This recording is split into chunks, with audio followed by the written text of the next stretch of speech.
Assalamualaikum warahmatullahi wabarakatuh. Halo, saya akan mempresentasikan komunikasi bisnis. Pertama-tama perkenalkan, nama saya Mega Wahyuni Nur Farijah dari kelas E4 dengan NPM 101200305. Dasar-dasar korespondasi.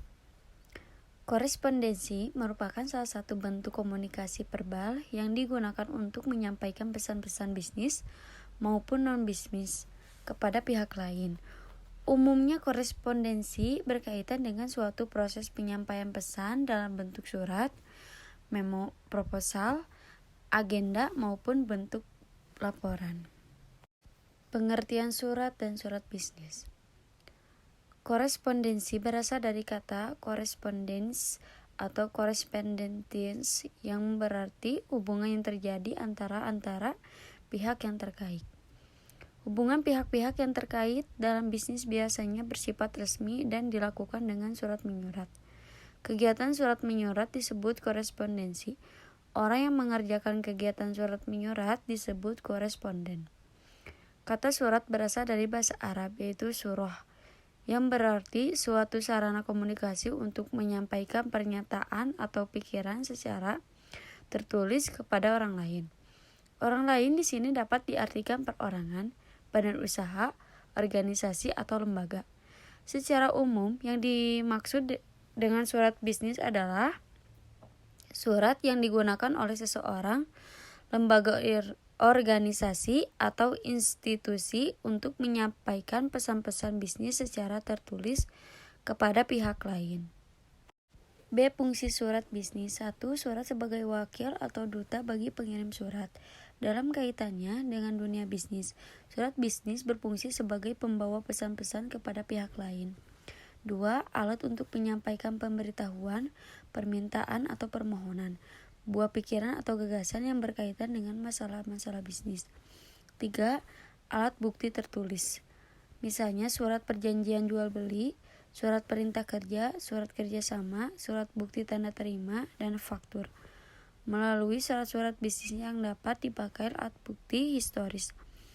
Seseorang dapat melakukan pengecekan berbagai kegiatan bisnis yang telah dilakukan pada masa yang lalu, sehingga dapat dipakai sebagai nahan untuk memprediksi kegiatan bisnis ke depan. C. Pengelompokan surat secara umum.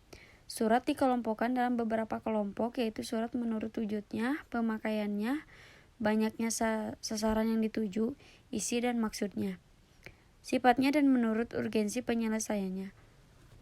Terbagi menjadi 6. 1. Pengelompokan surat menurut wujudnya. 2. Pengelompokan surat menurut pemakaiannya. 3. Pengelompokan surat menurut banyaknya. 4. Pengelompokan surat menurut sifatnya. 5. Pengelompokan surat menurut urgensi penyelesaiannya. 6. Pengelompokan surat menurut isi dan maksudnya. A. Pengertian surat lamaran kerja. Surat lamaran kerja adalah surat yang digunakan oleh seseorang untuk melamar kerja pada suatu organisasi yang membutuhkan karyawan atau pimpinan pada bidang tertentu.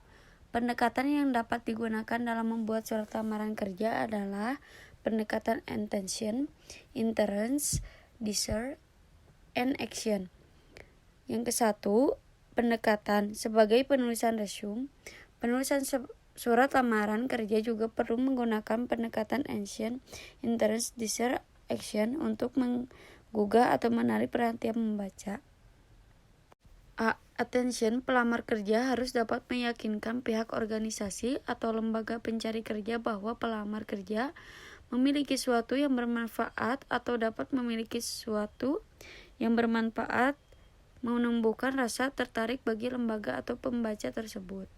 Interest. Pelamar kerja harus dapat menarik perhatian pembaca dengan menjelaskan relevansi pesan-pesan yang disampaikan dengan menegaskan bahwa kualifikasi yang dibutuhkan lembaga atau organisasi perusahaan tersebut terhadap dengan kemampuan yang dimiliki pelamar kerja. C. Desire. Pelamar kerja harus bisa menumbuhkan hasrat pembaca untuk mengetahui lebih jauh apa yang sudah dituliskan dalam surat tersebut dan dapat meyakinkan pembaca melalui bukti-bukti pendukung yang relevan dengan posisi yang dikehendaki. D. Action, pelamar kerja harus bisa memberikan saran kepada pembaca untuk mengambil suatu tindakan tertentu berkaitan dengan harapan atau keinginannya dalam menulis surat tersebut. Resum, istilah resum atau daftar riwayat hidup bukanlah merupakan sesuatu hal yang baru, karena resum merupakan salah satu persyaratan yang sangat penting pada saat memasuki dunia kerja.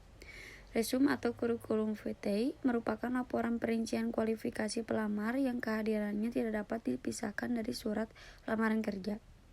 Kemukakan poin-poin penting tentang kemampuan Anda dimulai dari tujuan karir, informasi pribadi, pendidikan, penguasaan bahasa asing, presentasi, dan referensi. Kemukakanlah hal-hal tersebut dengan memperhatikan kerapian, kesederhanaan, keakuratan, dan kejujuran, serta gunakan bahasa yang jelas dan tidak bertele-tele. Muzaka 2008. Adapun tentang cara pembuatan resum adalah mempersiapkan resum, rencana pengorganisasian, dan masalah-masalah yang muncul dalam penulisan resum. Persiapan menulis resum. Resum adalah daftar dokumen yang berisi kualifikasi dan jalur karir yang disusun secara teratur, rapi, dan menarik perhatian pembaca. Melalui resum diharapkan pimpinan suatu organisasi atau perusahaan sudah dapat mengetahui kemampuan kita sebelum kita bertemu secara langsung dengan kita. Oleh karena itu, sebaiknya resum dibuat sedemikian rupa sehingga mampu menarik perhatian pembaca. Perencanaan resum. Pada dasarnya tujuan kita membuat resum adalah agar kita dapat melakukan wawancara dengan tim dari organisasi perusahaan yang kita lamar. Dalam membuat resum sendiri ada 3 hal yang perlu diperhatikan, yaitu 1. Tujuan karir, 2. Informasi pribadi, 3. Referensi. Pembuatan resum perlu diingat bahwa resum yang baik menekankan pada kompatibilitas kualifikasi kita dapat prospektif persyaratan kerja. Arti pentingnya wawancara kerja. Wawancara kerja merupakan salah satu cara yang sangat penting bagi suatu perusahaan dalam menyaring jumlah pelamar yang ada dan merupakan kesempatan emas yang tak mungkin terulang lagi. Sehubungan dengan hal yang tersebut, maka harus benar-benar mempersiapkan diri sehingga dapat memberikan kesan yang baik dan membuat pewawancara yakin akan kemampuannya. Saat memasuki ruang wawancara akan memperoleh perhatian dari pewawancara. Aspek-aspek kepribadian yang akan dinilai mencakup A. Penampilan secara fisik, B. Gerak-gerik dan sopan santun, C. Nada suara, rasa percaya diri, inisiatif. Laporan dan proposal bisnis menurut Hemstreet. Laporan adalah pesan yang disampaikan secara sistematis dan objektif yang digunakan untuk menyampaikan informasi dari suatu bagian organisasi kepada bagian lain atau lembaga lain untuk membantu pengambilan keputusan atau memecahkan persoalan. Bagian-bagian presentasi. 1. Presentasi bisnis. 2. Tujuan presentasi bisnis. 3. Persiapan presentasi bisnis. 4. Analisis audiens. 5. Analisis bahasa tubuh. 6. Peninjauan lokasi. 7. Berlatih presentasi bisnis. 8. Identifikasi audiens. 9. Menulis teks lengkap. 10. Menyiapkan rangkuman ke dalam sub-sub judul. 1. Negosiasi bisnis. 1. Pengertian negosiasi. Dalam setiap proses bernegosiasi selalu ada dua belah pihak yang berlawanan atau berbeda sudut pandangnya. Agar dapat menemukan titik temu atau kesepakatan, kedua belah pihak perlu bernegosiasi. 2. Proses bernegosiasi. Persiapan yang baik sebelum bernegosiasi merupakan kunci sukses bernegosiasi. Pengertian rapat bisnis. Rapat merupakan pertemuan atau perkumpulan minimal 2 orang atau lebih untuk memutuskan suatu tujuan. Rapat biasanya dihadiri oleh pimpinan dan stafnya. Sedangkan bisnis adalah usaha yang menjual barang atau jasa yang dilakukan oleh perorangan, sekelompok orang atau organisasi kepada konsumen masyarakat dengan tujuan utamanya untuk memperoleh keuntungan atau laba profit. Tujuan rapat menurut Locker dalam bukunya Business Communication, Building Crystal Skills menyatakan bahwa rapat memiliki 6 tujuan, di antaranya berbagi informasi, penjajakan ide, evaluasi ide, pengambilan keputusan, membuat dokumen, memotivasi peserta rapat. Penulisan laporan bisnis. Pengertian laporan bisnis menurut para ahli. Laporan bisnis dapat diartikan sebagai menurut Herta A. Murphy dan Herbert W. H. Laporan bisnis adalah suatu laporan yang memiliki sifat netral, tidak memihak, memiliki tujuan yang jelas, dan berisi rencana penyajian fakta kepada seseorang atau lebih untuk tujuan. Penulisan laporan singkat. Karakteristik laporan singkat. Kebanyakan laporan singkat hanya mencakup materi pendukung yang relatif sedikit bagi pencapaian komunikasi yang efektif. Laporan singkat itu sendiri dapat berbentuk memo ataupun surat yang terdiri atas 1 atau 2 halaman. Secara umum, laporan singkat dalam dunia bisnis jarang dilengkapi dengan preliminary parts seperti lembar halaman, judul, surat pengantar, daftar isi, dan rangkuman atau abstrak.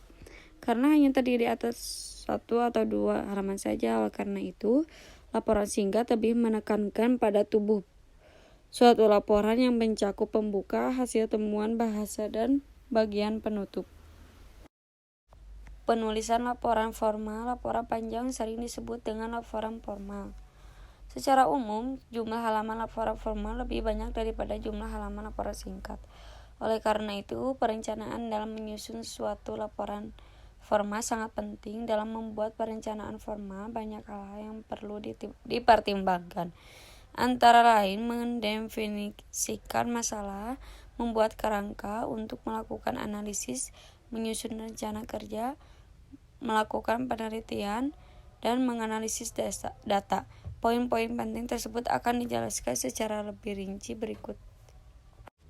Praktek memimpin rapat. Pengertian rapat adalah sejumlah orang yang bertemu untuk melaksanakan bisnis. Rapat menurut Ken Nepis 1988 adalah 1. Untuk memperoleh partisipasi dan sambutan aktif. 2. Sarana untuk memperoleh informasi dan menghasilkan umpan balik. 3. Memungkinkan untuk memberikan kontribusi secara pribadi dan menghasilkan perasaan persahabatan. Komunikasi dengan teknologi informasi dapat didefinisikan sebagai teknologi yang melibatkan perkembangan, perawatan, dan penggunaan sistem komputer, perangkat lunak, dan jaringan untuk memproses dan mendistribusikan data.